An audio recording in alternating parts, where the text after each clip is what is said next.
Oke, good morning sekali lagi. Selamat pagi semua. Boleh kasih senyumnya, jangan tegang ya pagi ini. Welcome untuk yang dari jauh datang ya. Selamat datang kembali di tempat ini. Ada Tante Frida, juga ada saudara kita dari Philadelphia ya, jalan-jalan ke sini lagi. Selamat datang. Senang bisa bertemu lagi dengan semua dan saya percaya kita boleh mendapatkan sesuatu pagi hari ini lewat firman Tuhan, lewat Roh Kudus yang ada bersama-sama dengan kita. So pagi hari ini saya yang akan melayani di tempat ini. Pastor Ronald sekarang sedang di Boston ya, jadi beliau melayani Boston City Blessing hari ini, berkhotbah di sana dan saya di sini. Nah, 10 hari lalu kita memperingati hari kenaikan Yesus, ya Bapak Ibu Saudara ingat itu ya. Dan hari Minggu lalu melalui khotbah dari Pastor Ronald kita belajar bahwa kenaikan Yesus ke surga itu bukanlah suatu akhir, melainkan sebuah kelanjutan dari rencana Tuhan bagi umatnya. Ya, Yesus naik ke surga dan Roh Kudus dijanjikan untuk dicurahkan. Nah, kenaikan Yesus ke surga ini menjadi jalan bagi ekspresi kasih Tuhan untuk memberikan Roh Kudus kepada kita. Ya, slide-nya adakah? Oke, iya. Kita masih terus belajar tentang generosity ya dalam 2 bulan terakhir ini. Generosity, kemurahan hati Tuhan gitu ya di dalam kehidupan kita. Nah, kita akan terus belajar tentang generosity, kemurahan hati. Perhatikan bagaimana kemurahan hati Tuhan itu dinyatakan. Ya, next slide. Nah, kita mau belajar hari ini dengan satu kata, dari satu kata, dicurahkan. Ya, kita mau belajar tentang kemurahan Tuhan dari satu kata, dicurahkan. Dalam bahasa Inggrisnya outpouring ya, dicurahkan. Nah, dalam Yohanes 3 ayat 16 dikatakan karena begitu besar kasih Allah sehingga Ia mengaruniakan anaknya yang tunggal. Ya. 1 dari 1 itu berapa persen Bapak Ibu Saudara? 100 ya. Jadi Tuhan tuh memberikan semuanya yang ada ya, anak yang tunggal diberikan semuanya 100% Tuhan berikan bagi kita. Gak sampai di situ, anaknya yang tunggal ini mati di kayu salib. Ya, kita mau belajar hari ini dari kata ini nih, dicurahkan. Darah Yesus tercurah untuk menebus kita, Bapak Ibu Saudara.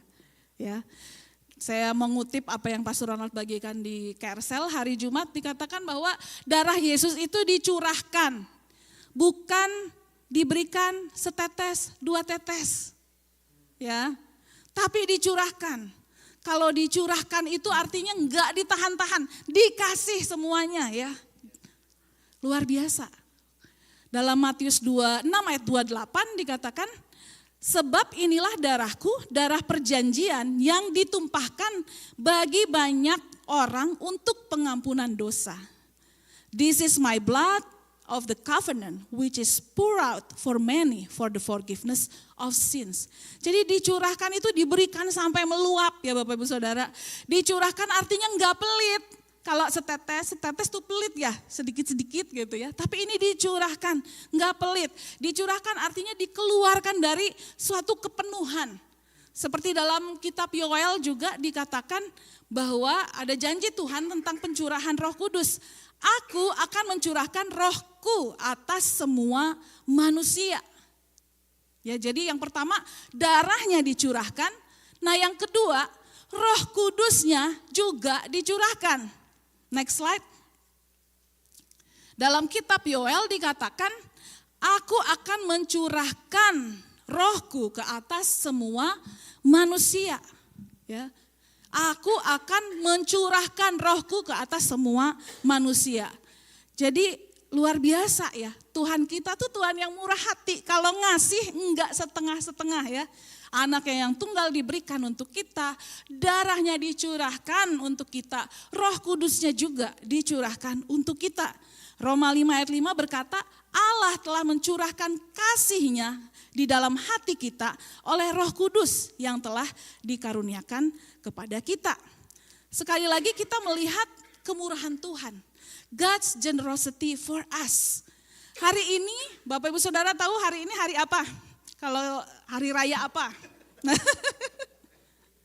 Hari ya? Pencurahan Roh Kudus, betul ya. Jadi hari ini adalah hari Pentakosta ya, hari pencurahan Roh Kudus. Jadi hari ini kita akan belajar lebih jauh tentang Roh Kudus, roh yang dicurahkan. Jadi judul khotbah saya hari ini adalah The Outpouring ya, The Outpouring. Hari Minggu ini Minggu Pentakosta, kita memperingati bagaimana Roh Kudus dicurahkan ya, the outpouring, pencurahan Roh Kudus. Nah, siapa sih Roh Kudus itu? Kita mungkin ada yang berpikir atau siapa ya Roh Kudus atau apa ya Roh Kudus? Tapi saya pakai kata siapa Roh Kudus? Karena Roh Kudus adalah pribadi. Mari kita lihat jauh sebelum bumi ini ada. Tuhan sudah ada di sana. Allah Bapa, Yesus Kristus Sang Anak, dan Allah Roh Kudus. Ketiganya berbeda, tetapi masing-masing sepenuhnya adalah Tuhan.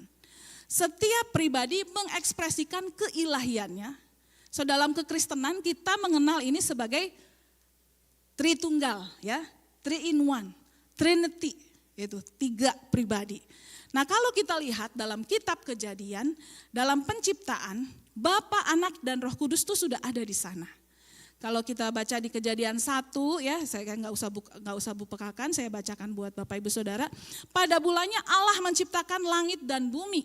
Bumi belum berbentuk dan kosong, gelap gulita menutupi samudra raya dan Roh Allah melayang-layang di atas permukaan air. Jadi Tuhan, Bapa, Roh sudah ada di situ. Lalu di Kejadian 1 ayat 26 waktu Bapa menciptakan manusia dikatakan baiklah kita menjadikan manusia. Jadi kita artinya kalau orang Manado kita bisa sendiri ya. Tetapi kalau dalam bahasa Indonesia kita artinya jamak ya Bapak Ibu Saudara ya. Artinya tidak sendiri. Nah, kalau kita bilang kita tuh artinya kamu dan saya. Ada yang tahu bedanya kami, saya dan mereka, itu kami. Kalau kita, saya dan kamu gitu, ya apa? Kita, ya kami. Orang kalau kita bilang kita itu yang diajak ngomong tuh ikut masuk ke dalamnya. Tapi kalau kami, orang yang diajak ngomong itu tidak termasuk di situ. Kami ya gitu. Kami keluarga Politon. Nah itu ya sedikit bahasa Indonesia. Selingan. Jadi di sini di Kejadian 1 ayat 26 dikatakan baiklah kita menjadikan manusia. Jadi Allah Bapa, Allah Putra, Allah Roh Kudus itu sudah ada ya Bapak Ibu Saudara. Sudah berdaulat sejak awal. Mungkin ada yang berpikir bahwa oh Yesus sih mulainya pas lahir di dunia gitu. Tapi enggak, sudah ada di sana. Makanya dikatakan dikaruniakan anaknya yang tunggal ya untuk kita. Dan Roh Kudus ada yang pikir-pikir setelah dicurahkan baru mulai. Tapi enggak, sudah ada dari awal, dari sana ya. Bahkan dalam perjanjian lama, Roh Kudus juga sudah dinyatakan. Tetapi pada masa itu, Roh Kudus itu turun untuk tinggal atas beberapa orang pilihan ya, untuk memampukan mereka menjalankan tugas-tugasnya. Jadi Roh Kudus dicurahkan kepada para nabi, kepada raja-raja, kepada hakim-hakim ya. Jadi itu di perjanjian lama seperti itu. Tetapi ketika Yesus naik ke sorga, ia menjanjikan Roh Kudus untuk dicurahkan bagi manusia, untuk semua ya. Murid-muridnya menantikan Roh Kudus. Nah mari kita boleh baca sama-sama ya. Bagaimana peristiwa hari Pentakosta. Nah saya mungkin bisa minta bantuan salah satu dari Bapak Ibu Saudara untuk buka, kita semua sama-sama buka tapi mungkin ada boleh satu orang bacakan sama-sama. Kisah para Rasul 2 ayat 1 sampai 13.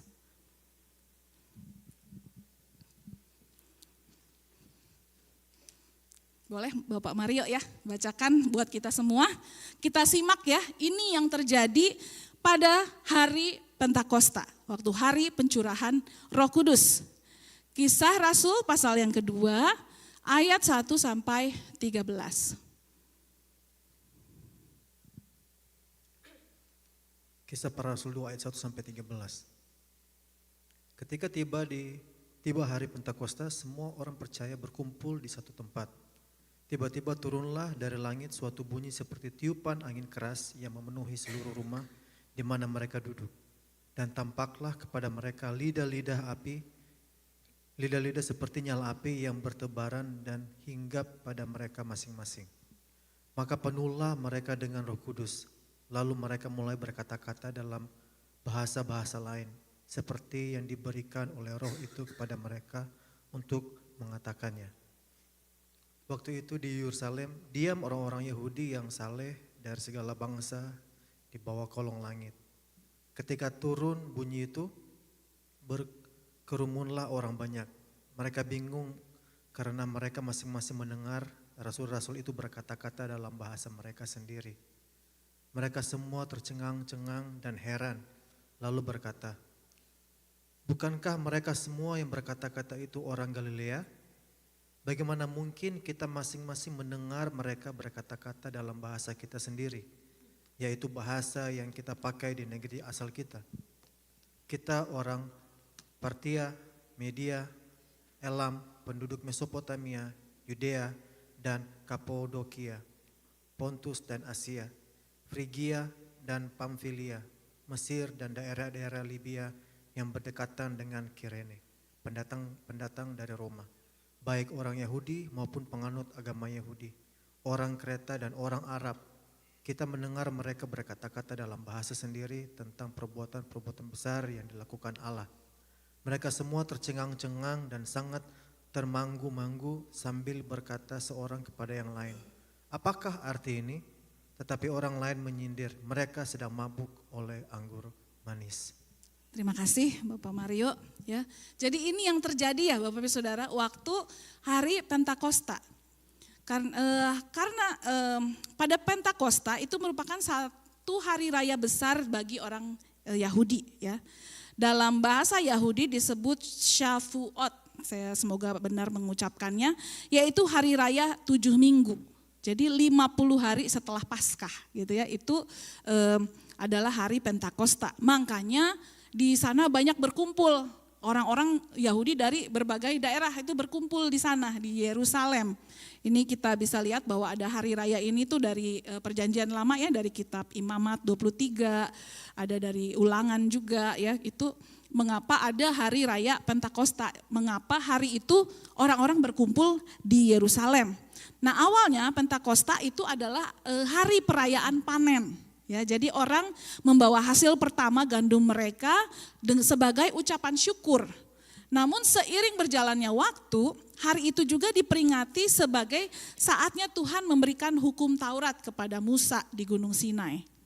Jadi Pentakosta itu adalah hari untuk mengingat kesetiaan Tuhan, ya, ucapan syukur atas panen dan pemberian firman Tuhan atas manusia. Nah luar biasanya Tuhan memakai hari yang sama itu untuk mencurahkan Roh Kudus-Nya. Jadi seperti seolah-olah Tuhan sedang menunjukkan sesuatu yang baru ya. Jadi Tuhan bukan lagi menulis hukumnya di atas batu, tetapi Tuhan mau memberikan rohnya untuk tinggal di hati manusia. Ya. Itulah sebabnya kisah dalam kisah Rasul 2 ini adalah sangat penting. Karena hari Pentakosta menjadi momen lahirnya gereja mula-mula. Dan awal penyebaran Injil ke segala bangsa. Bisa sampai sama kita ini berawal di sini ya Bapak Ibu Saudara. Bisa sampai Injil sampai di Indonesia, sampai di pelosok, berawal dari sini. Kisah Rasul 2, waktu Roh Kudus dicurahkan. Nah kita kembali ke kisah Rasul 2 ini ya. Jadi ceritanya itu murid-murid Yesus berkumpul di sebuah rumah. Mereka masih mengingat perjanjian dari Yesus ya, bahwa nantikanlah, nanti kamu aku akan mencurahkan Roh Kudusku ya, kata Tuhan. Lalu mereka berdoa bersama, mungkin mereka ada rasa bingung, rasa takut dalam hati. Lalu tiba-tiba terdengar suara keras dari langit. Bunyinya seperti tiupan angin kencang. Mungkin gimana ya bunyi tiupan angin kencang. Gitu kali ya, lebih keras dari ini kali ya. Lalu muncul juga lidah-lidah api hinggap di atas kepala mereka masing-masing. Nah saat itu Roh Kudus dicurahkan dan memenuhi mereka. Mereka mulai berbicara dengan bahasa-bahasa lain yang belum pernah mereka pelajari. Ya ajaib banget ya. Di luar rumah orang-orang berkumpul dan mendengar kegaduhan itu dan mereka bingung. Loh mereka kan bukannya orang Galilea, kok bisa bahasa Arab ya? Kok bisa bahasa Kapodakia, bisa bahasa apa lagi tadi tuh? Macam-macam bahasa ya. Kok mereka jadi bisa tahu bahasa kita ya? Mereka memuliakan Tuhan dengan bahasa kita gitu ya. Dan mereka mendengar murid menceritakan perbuatan-perbuatan besar Tuhan dalam bahasa yang mereka bisa mengerti. Wah luar biasa ya kalau kita bayangkan kejadian itu. Nah hari itu sesuatu berubah. Murid-murid Yesus yang dulu takut, sekarang dipenuhi dengan Roh Kudus, mereka jadi berani. Roh Kudus dicurahkan bukan hanya sebagai tanda, tapi sebagai kuasa yang nyata untuk menolong mereka memberitakan kabar keselamatan. Nah mari kita lihat apa yang terjadi selanjutnya ya pada Petrus dan ke-11 murid lainnya. Ini di Kisah Rasul pasal 2 ayat 14 sampai 41, tapi kita nggak akan bacakan ya. Nggak bacakan satu-satu tapi saya akan ceritakan. Bapak Ibu Saudara di rumah kalau mau baca boleh ya. Jadi sebelum hari Pentakosta Petrus itu adalah pribadi yang mudah takut ya. Bapak Ibu Saudara ingat cerita tentang Petrus ya. Dia mudah takut, semangat ya. Tapi begitu ada tekanan dia takut, goyah ya. Saat Yesus ditangkap bahkan Petrus menyangkal Yesus 3 kali gitu karena takut. Ia begitu yakin dengan dirinya sendiri tapi akhirnya juga jadi hancur dan juga nyesel gitu. Ternyata aku tak sekuat itu gitu ya. Namun dalam Kisah Rasul pasal 2 ini setelah Roh Kudus dicurahkan, keadaan Petrus itu berubah drastis Bapak Ibu Saudara. Bayangkan tadi ya suasana yang tadi kita baca ya, waktu ada angin, suara yang keras dari langit, lalu lidah-lidah api menghinggap di murid-murid Tuhan. Kita lihat bahwa Petrus setelah itu malah berdiri ya Bapak Ibu Saudara di ayat 14. Karena orang-orang bilang, wah mereka itu mabuk gitu ya, mereka mabuk anggur. Tapi Petrus itu berdiri, dia bukan Petrus yang sembunyi lagi. Ya, bukan Petrus yang sembunyi pada waktu malam penyaliban. Tapi Petrus berdiri di depan banyak orang dan dia bilang, dengarkan, orang-orang ini enggak mabuk. Tetapi inilah penggenapan dari nubuat Nabi Yoel tentang Roh Kudus yang dicurahkan. Ya, jadi Petrus memberitakan tentang Yesus. Dia katakan bahwa Yesus adalah Mesias. Yesus disalibkan, Yesus bangkit, keselamatan ada di dalam dia. Luar biasa Roh Kudus yang memampukan Petrus menjadi berani. Dan hasilnya Bapak Ibu Saudara dari khotbah Petrus hari itu ada 3.000 orang yang bertobat dan dibaptis hari itu. Wow, luar biasa pekerjaan Roh Kudus ya dalam kehidupan Petrus. Kita bisa lihat di Kisah Rasul 2 ayat 37 sampai 41. Kita baca sama-sama yuk. Ketika mereka mendengar hal itu, hati mereka sangat terharu. Lalu mereka bertanya kepada Petrus dan rasul-rasul yang lain, apakah yang harus kami perbuat saudara-saudara? Jawab Petrus kepada mereka, bertobatlah dan hendaklah kamu masing-masing memberi dirimu dibaptis dalam nama Yesus Kristus untuk pengampunan dosamu. Maka kamu akan menerima karunia Roh Kudus. Sebab bagi kamulah janji itu dan bagi anak-anakmu dan bagi orang yang masih jauh, yaitu sebanyak yang akan dipanggil oleh Tuhan Allah kita. Dan dengan banyak perkataan lain lagi, ia memberi suatu kesaksian yang sungguh-sungguh dan ia mengecam serta menasihati mereka katanya, berilah dirimu diselamatkan dari angkatan yang jahat ini. Orang-orang yang menerima perkataannya itu memberi diri dibaptis Dan pada hari itu jumlah mereka bertambah kira-kira 3.000 jiwa. Wow, luar biasa. Dari peristiwa turunnya Roh Kudus dalam Kisah Rasul 2 ini kita melihat sesuatu yang wow luar biasa ya, fenomenal. Bayangkan suasananya gitu ya, tadi waktu ada tiupan angin keras, lidah api turun hinggap, lalu orang melihat, orang tercengang, bahkan mungkin merasa aneh. Nah waktu saya mempersiapkan tema ini tuh saya jadi teringat saya dahulu gitu ya. Jadi jujur ya Bapak Ibu Saudara, saya itu adalah orang yang suka takut sama yang aneh-aneh. Ya. Jadi saya ngebayangin kalau saya ada di Kisah Rasul 2 ini, saya kayaknya bakal ketakutan deh gitu ya, ngelihat waduh ada suara angin, lalu ada api gitu, saya mungkin akan takut gitu ya. Nggak tahu nih, ada nggak Bapak Ibu yang merasakan hal yang sama dengan saya gitu ya. Kalau misalnya ada pastor yang bisa bernubuat gitu ya, berdoa gitu, menumpangkan tangan, terus orang-orang mulai jatuh gitu ya, mulai tumbang di hadirat Tuhan. Nah saya tuh takut gitu, saya kalau melihat hal itu tuh takut gitu, aduh gitu ya, deg-degan gitu, hatinya bertahan kayak aduh jangan saya lah, jangan gitu. Ada nggak yang relate? Kalau melihat manifestasi pekerjaan Roh Kudus, kita jadi ngeri gitu, jadi takut gitu. Saya ya orangnya, salah satu orangnya yang seperti itu. Jadi kalau lagi didoakan, terus orang mulai ada yang jatuh, terus mulai ada yang nangis, ada yang dijamah Tuhan lah ya kayak gitu. Saya tuh takut gitu, saya suka diam sendiri berdoa, Tuhan kata saya. Tuhan jangan saya ya, saya mau yang biasa-biasa aja gitu. Saya nggak mau kelihatan aneh, Tuhan please gitu. Ada yang relate nggak dengan saya? Kayak takut gitu dengan pekerjaan Tuhan gitu, pekerjaan Roh Kudus. Nah saya tuh menahan perasaan itu dalam hati. Ya mungkin beberapa dari kita juga pernah merasakan hal yang sama gitu. Dan kalau dipikir-pikir mungkin ada alasannya juga ya, kenapa kita kok takut gitu dengan manifestasi kerja Roh Kudus. Bisa jadi ya, kita pernah melihat sesuatu yang membuat kita jadi skeptis. Mungkin kita pernah melihat orang yang kayaknya pura-pura dia gitu. Kayaknya kita ngerasa dia nggak genuine gitu ya, kayak cuman mempertunjukkan kemampuannya gitu, kayak pura-pura gitu ya. Saya ingat waktu kecil, memang saya pernah melihat hal itu gitu ya. Ada orang suami istri datang ke rumah mama saya, lalu yang satu bapaknya berbahasa roh gitu ya, mendoakan mama saya, terus yang istrinya menerjemahkannya gitu ya. Cuman gak tahu waktu itu mama saya kayaknya ada discernment spirit juga gitu. Setelah didoakan ke pasangan ini, mama saya ajak ngomong orang ini gitu ya. Kamu bener-benerin dapat dari Tuhan gitu yang tadi, atau kalian sudah janjian gitu. Ngaku janjian. Aduh, jadi kayak mau tampil aja gitu ya. Jadi mungkin ada terekam di dalam pikiran saya gitu ya. Yang gitu bisa jadi ada yang pura-pura juga gitu. Cuman ya gitu deh, gak bener-bener dari Tuhan gitu.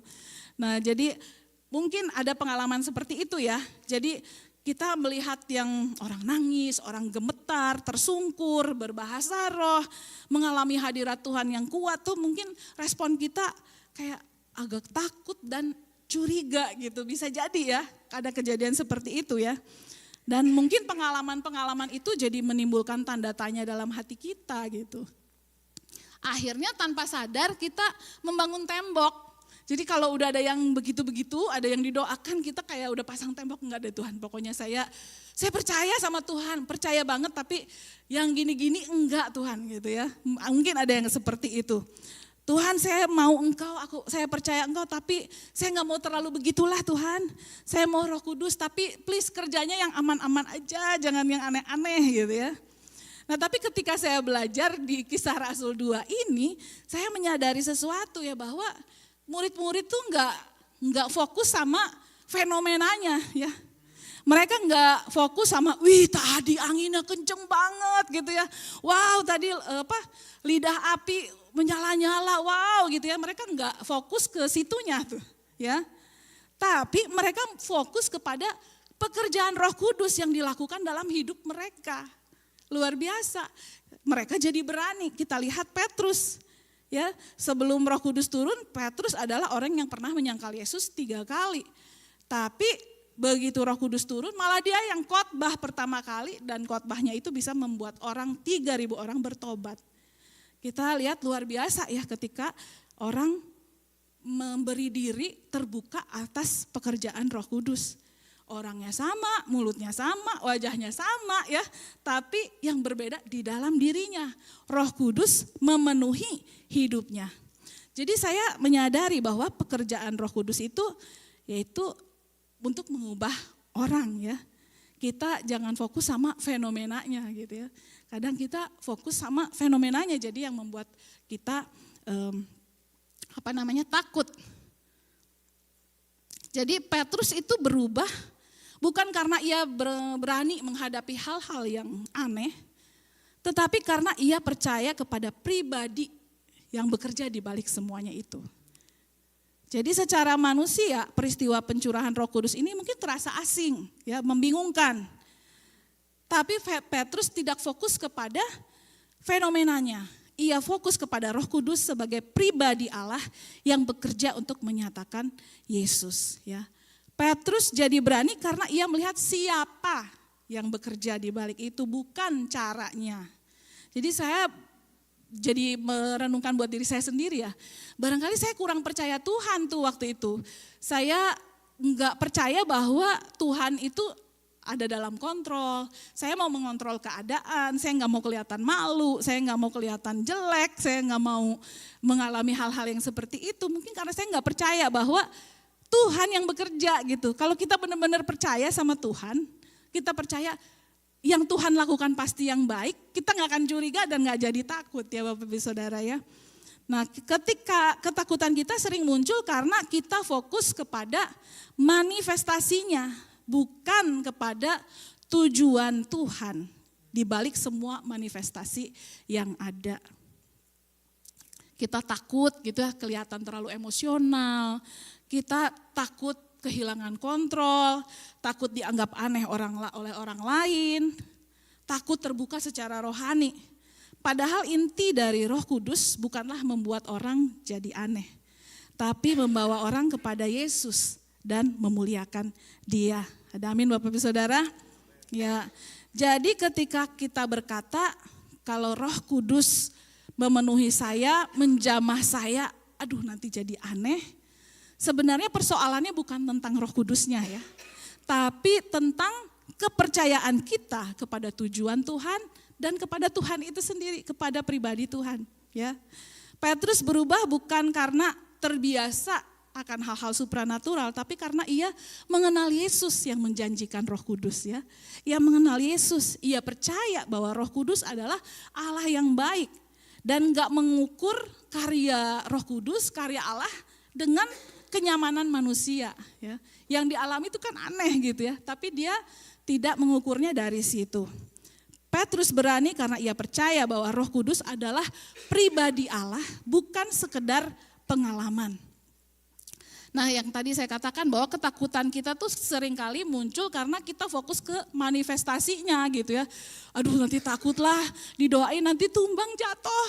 Aduh nanti didoain ini saya udah pengen nangis sebenarnya. Aduh saya sudah, rasanya sudah Tuhan jamah gitu, saya pengen nangis tapi saya tahan air mata, saya gak mau nangis depan orang gitu ya, misalnya seperti itu. Jadi Roh Kudus itu tidak diberikan untuk membuat kita takut Bapak Ibu Saudara, tapi untuk membuat kita hidup dalam kebenaran dan memiliki keberanian untuk bersaksi tentang Kristus.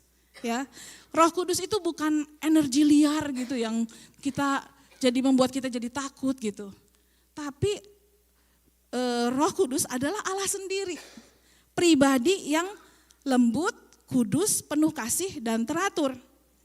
Dalam 2 Timotius 1 ayat 7 dikatakan, sebab Allah memberikan kepada kita bukan roh ketakutan, melainkan roh yang membangkitkan kekuatan, kasih dan ketertiban.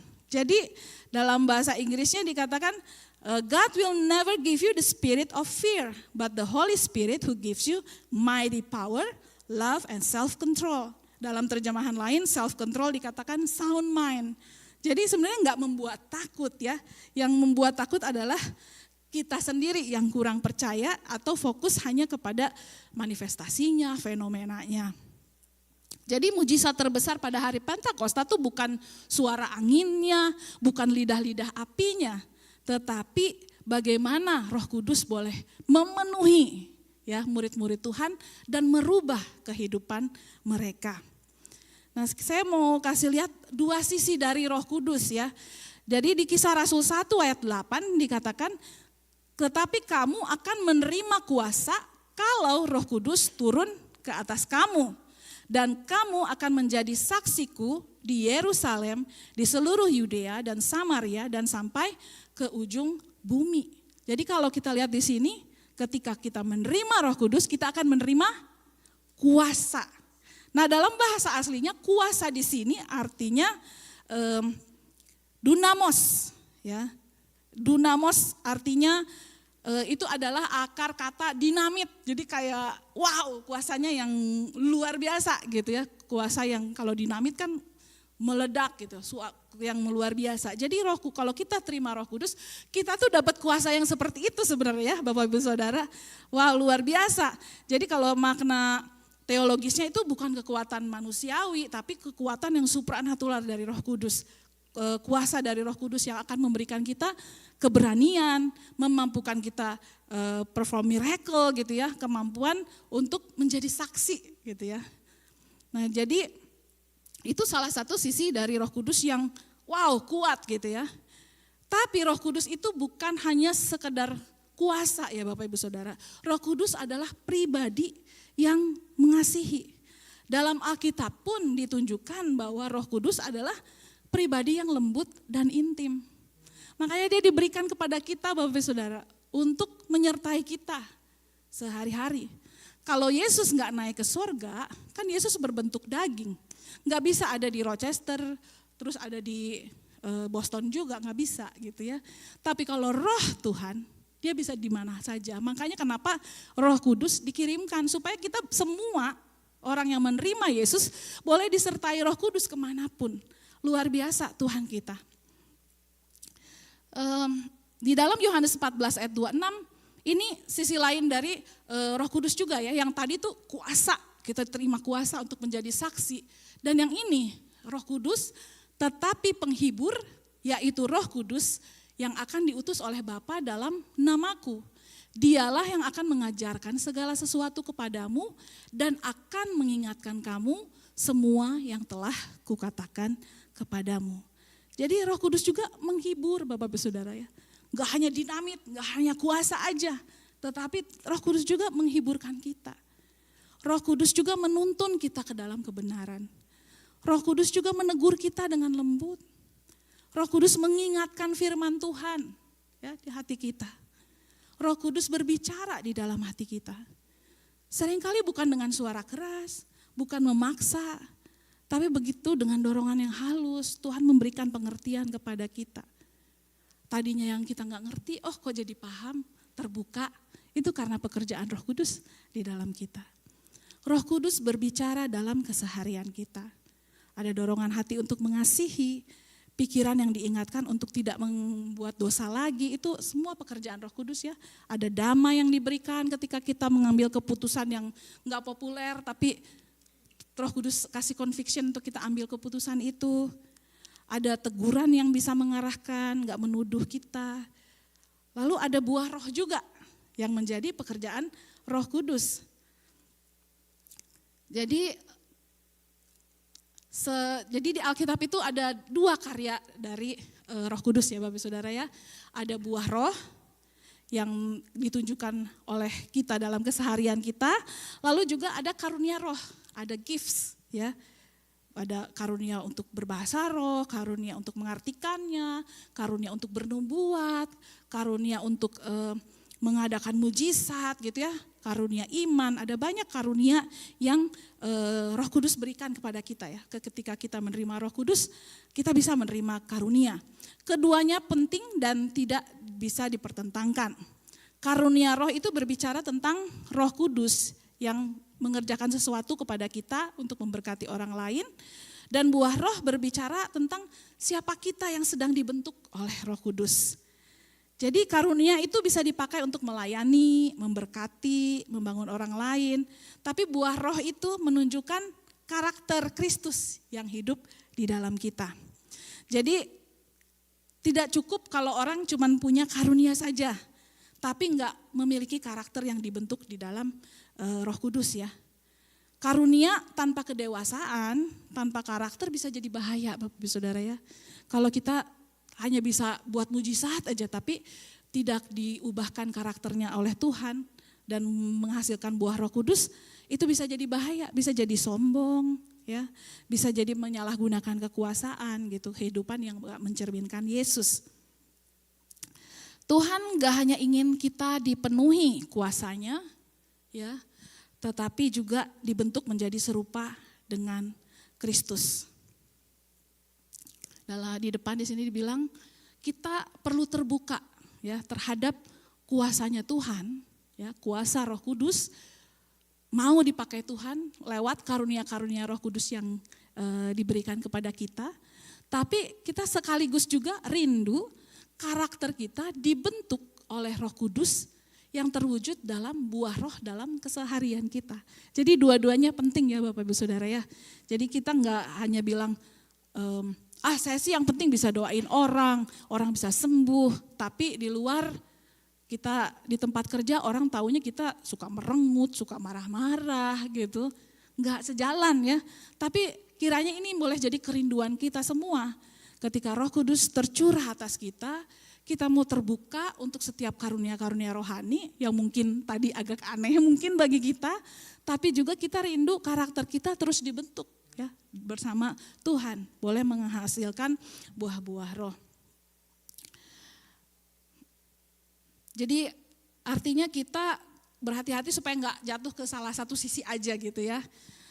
Kalau gitu sih yang penting karakter aja, yang penting saya baik-baik, saya orang yang menyenangkan di tempat kerja, saya orang yang murah hati di tempat kerja, tapi enggak perlulah hal-hal yang spektakuler atau hal-hal yang mungkin Tuhan mau lakukan lewat saya yang aneh, numpang tangan, orang yang sakit gitu, enggak dah. Yang penting saya karakternya aja. Enggak begitu juga ya Bapak Saudara ya. Jadi kita mau seimbang nih dua-duanya, karunia roh dan juga buah roh gitu ya.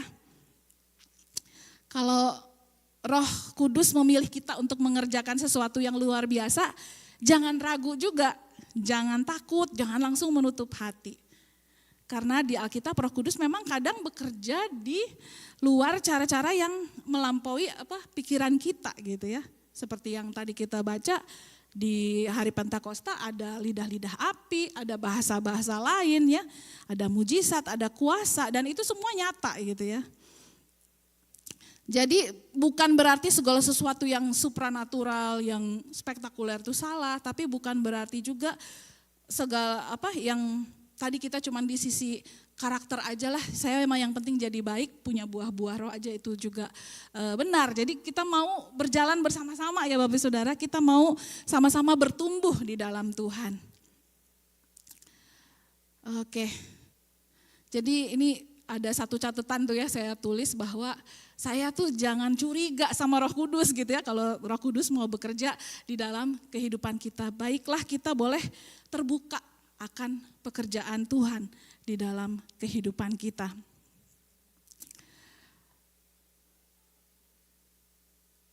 Nah ini pertanyaan buat kita pada hari ini ya. Jadi kan hari ini kita memperingati Roh Kudus yang dicurahkan ya Bapak Ibu Saudara. Pertanyaannya tuh bukan lagi Tuhan kapan Roh Kudus datang gitu ya. Karena Tuhan sudah menepati janjinya. Ya sudah mencurahkan Roh Kudusnya kepada murid-muridnya dan kepada kita.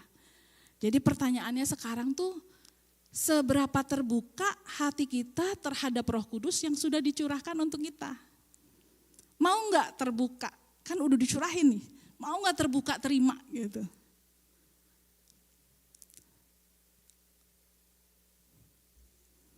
Mau enggak kita terbuka akan kuasa Tuhan, kuasa Roh Kudus yang akan membuat kita jadi saksi Kristus, yang jadi berani memberitakan Injil.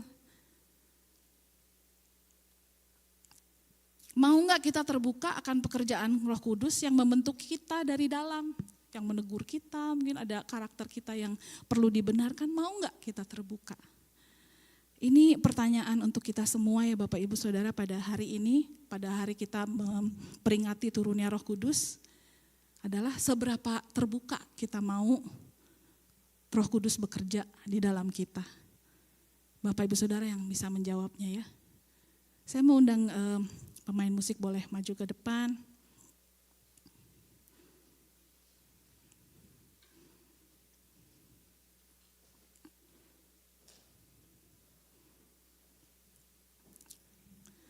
Setiap pribadi boleh